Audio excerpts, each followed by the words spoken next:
Sabe aqueles momentos em que a vida parece testar todos os nossos limites? Como é que a gente lida com isso? Para tentar entender melhor, a gente vai dar uma olhada em alguns dos estudos de caso mais antigos sobre a diversidade humana, sabe? Vamos ver se existe um modelo antigo para resiliência. Essa é uma pergunta que, nossa, atravessa gerações, né? Aquele sentimento de estar perdido quando as coisas simplesmente dão errado, sem mais nem menos. É exatamente essa busca por algum sentido no meio do caos que a gente vai investigar.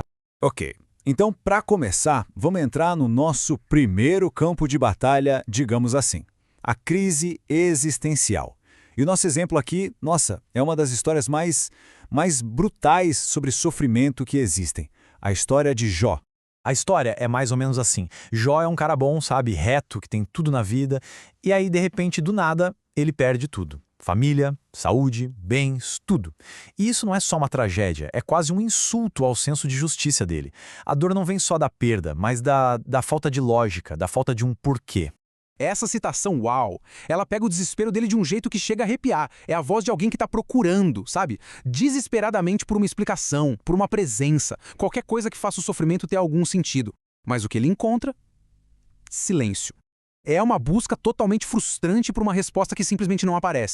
E é aqui que a coisa muda, porque Jó se recusa a aceitar isso calado. Em vez de só baixar a cabeça e aceitar, ele se levanta. E ele exige um julgamento. Ele não quer só lamentar, ele quer bater de frente com a injustiça. E essa é a primeira faceta da resiliência que a gente vê. A coragem de questionar, de não aceitar um porque sim. Beleza, agora a gente vai mudar um pouco a escala. A gente sai da crise cósmica de um homem só, o Jó, e vai para um conflito mais próximo da gente, o que acontece dentro de uma comunidade. Como é que a gente conserta os laços que nos unem depois que eles se quebram? O cenário aqui é completamente diferente. Não é mais uma pessoa contra o universo, mas sim uma comunidade inteira tentando lidar com um problema interno. Alguém fez algo errado, causou dor, foi punido e agora a saúde do grupo todo está em jogo. A grande questão é, e depois da punição, o que acontece? E o que a gente vê aqui é um modelo, nossa, fascinante. O perdão aqui não é só um sentimento, sabe? É um processo, uma série de ações bem concretas.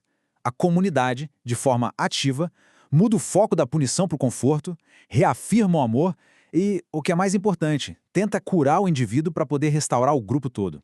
Essa é a nossa segunda faceta da resiliência, o perdão ativo, colocado em prática. Ok, vamos fechar o foco mais um pouquinho. A gente saiu do cósmico, passou pelo comunitário e agora a gente chega numa das dores mais afiadas que existem. A dor pessoal de ser traído por alguém em quem a gente confiava de olhos fechados. Nossa, essa frase do Salmo 41 é de doer, né? Ela descreve com uma clareza que machuca o choque de uma traição que vem de onde a gente menos espera. Não é um inimigo qualquer, é alguém próximo, alguém com quem se dividia o pão, a intimidade.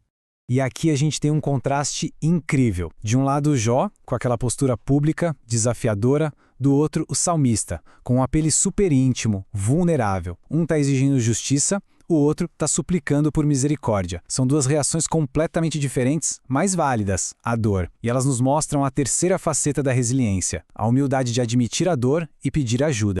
Então, até agora a gente viu diferentes formas de reagir a crises que já estavam acontecendo.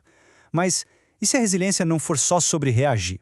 E se a gente pudesse se preparar antes da tempestade chegar? É exatamente isso que a gente vai ver agora. Essa citação de Provérbios, ela muda completamente o rumo da nossa conversa. Ela faz a gente pensar não na crise em si, mas na base, no alicerce que a gente constrói muito antes de qualquer problema aparecer. É isso. Enquanto Jó, a comunidade de Corinto e o salmista estão basicamente reagindo à adversidade, Provérbios aponta para outra direção, a importância da preparação. A ideia é que a resiliência pode ser construída, sabe, como um músculo que a gente treina. A gente molda o caráter para os desafios que inevitavelmente vão aparecer. É a grande virada de chave, do reativo para o proativo. Então, se a gente juntar todas essas peças, o que a gente tem é um modelo bem mais completo de resiliência. Não é uma coisa só, mas tipo uma caixa de ferramentas. Tem a coragem de questionar a injustiça, a nobreza de perdoar para poder curar, a humildade de suplicar por ajuda e, o que talvez seja a base de tudo, a sabedoria de se preparar para o que vier pela frente. E a gente termina com essa reflexão.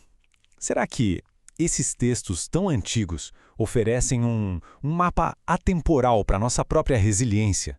Ou será que eles são só um espelho que mostra que as nossas lutas, as nossas dores, continuam as mesmas depois de tanto tempo?